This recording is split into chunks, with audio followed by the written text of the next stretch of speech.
আজকের আলোচনা করব বাইল অ্যাসিড সিকুয়েস্ট্যান্স।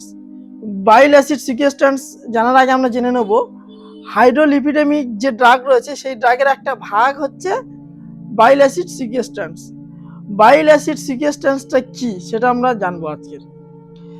এরা হলো এমন ওষুধ যা পিত্ত অ্যাসিডকে অন্তে বেঁধে ফেলে এবং শরীর থেকে বের করে দেয়। সেটা কোন কোন ড্রাগ এই কাজগুলো করে সেটা হচ্ছে কোলেস্টাইরামাইন, কোলেস্টিপল আর কোলেসেবল। এবার আমরা জেনে নেব এই বাইল অ্যাসিড আমাদের শরীরে কিভাবে কাজ করে। তো চলুন সরাসরি আমরা জেনে নিই।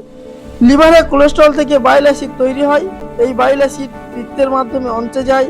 স্বাভাবিক অবস্থায় বাইল অ্যাসিডের 95% আবার শোষিত হয়ে লিভারে ফিরে আসে।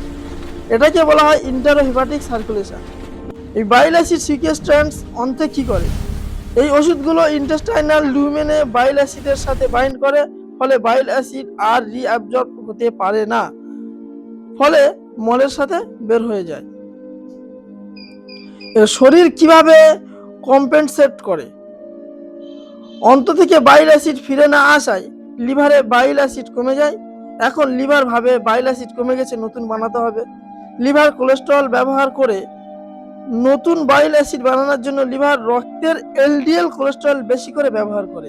এজন্য এলডিএল রিসেপ্টর সংখ্যা বাড়ে। রক্ত থেকে এলডিএল বেশি টেনে নেয়, ফলাফল এলডিএল কোলেস্টেরল কমে যায়। সংক্ষেপে যদি বলি, বাইল অ্যাসিডে বাইন্ড হয়। এই ড্রাগগুলো বাইল অ্যাসিডে কি হয়? ডিরেক্ট বাইন্ড হয়। বাইল অ্যাসিড হারিয়ে ফেলে, লিভার সেটাকে ইউজ করে।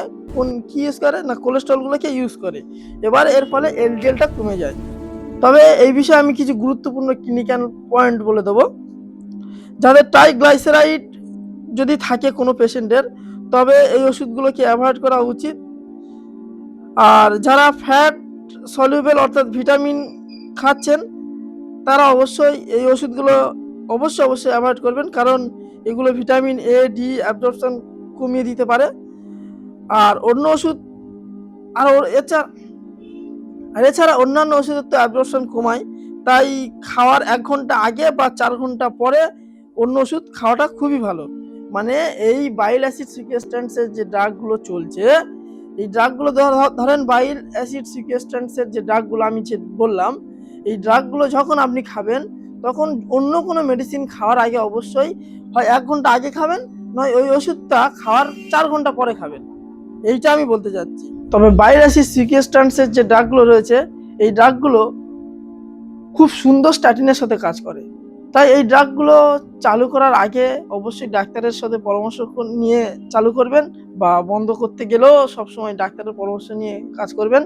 এই বলে আমি আজকের ভিডিও সমাপ্ত করব। তবে বন্ধু, পরের কোনো ভিডিওতে আপনাদের সাথে দেখা হবে। ততক্ষণ ভালো থাকবেন, সুরক্ষিত থাকবেন।